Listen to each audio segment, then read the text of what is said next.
مناصبهم وما تبعه من تحويل عدد من الزملاء من أعضاء هيئة التدريس من الكليات المختلفة للنيابة العامة. ونحن في هذه الوقفة أردنا أن نوصل إدارة الجامعة بأننا معترضون على ما حدث كليا وجزئيا، معترضون على عدم استجابتهم لطلبات أعضاء هيئة التدريس وبقائهم في مناصبهم. جامعة طنطا هي الجامعة الوحيدة التي لم يتحدد فيها مصير القيادات حتى الآن،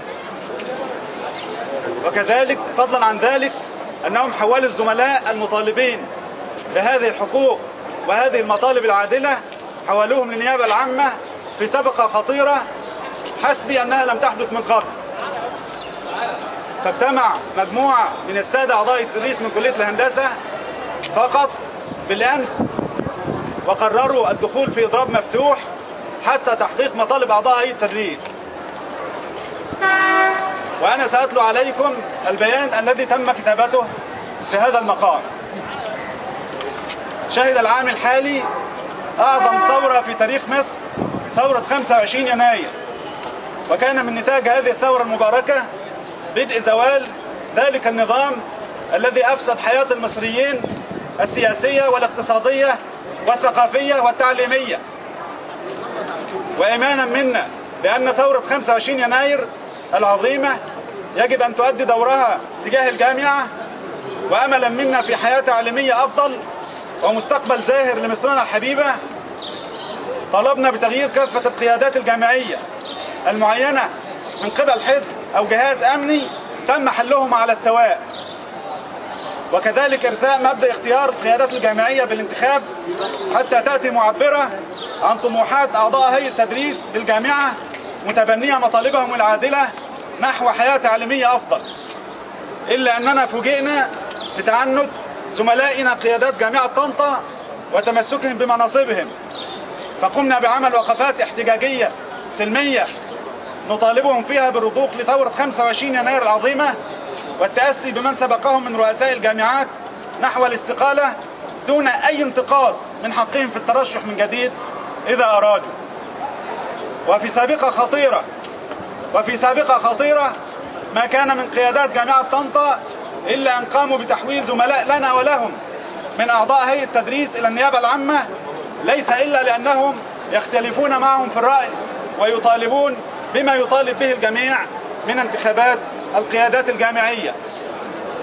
وبناء على ما سبق قرر أعضاء هيئة التدريس والمعيدون والمدرسون بكلية الهندسة جامعة طنطا على المطالب التالية. قرروا القرار الأول الدخول في إضراب مفتوح ابتداء من اليوم 12/10/2011 لحين تحقيق كافة مطالبهم وعلى رأسها انتخاب كافة القيادات الجامعية.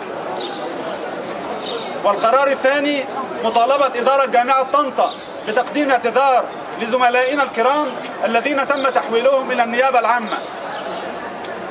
المطلب الثالث القيام بوقفات احتجاجية سلمية مرافقة للإضراب يوميا بكلية الهندسة لحين تحقق كافة المطالب.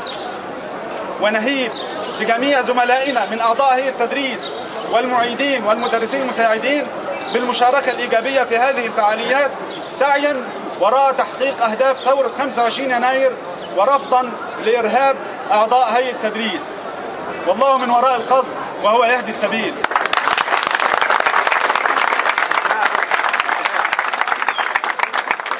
وبناء على ذلك قمنا بهذه الوقفة اليوم وتفاعل معها تقريبا كل أعضاء هيئة التدريس، يعني أو غالبيتهم العظمى اليوم من دخول المحاضرات، حتى إن كثيرا من أعضاء هيئة التدريس الذين دخلوا المحاضرات اعتذروا عنها للسادة الطلاب، ذلك لأن الموقف جلل بتحويل زملاء لنا للنيابة العامة. ونحن مستمرون في الإضراب ومستمرون في الوقفات يوميا، حتى لو لم يكن لنا محاضرات نحن نأتي للوقوف في هذه الوقفات، ولو كان لنا محاضرات نحن نعتذر للطلاب عن عدم إتمام المحاضرات لحين إكمال هذه المطالب، وسنعوضهم فيما بعد إن شاء الله. الأمر الثاني أنه بعد انتهاء هذه الوقفة سننتهي الآن حتى نصلي الظهر، ثم بعد ذلك يوجد اجتماع في نادي أعضاء هيئة التدريس للسادة أعضاء هيئة التدريس والمعيدين والمدرسين المساعدين لمن يرى لمن يجد عنده وقتا حتى نتدارس أمرنا في الخطوات القادمة وتقييم عمل اليوم، والله الموفق إن شاء الله، وشكرا جزيلا.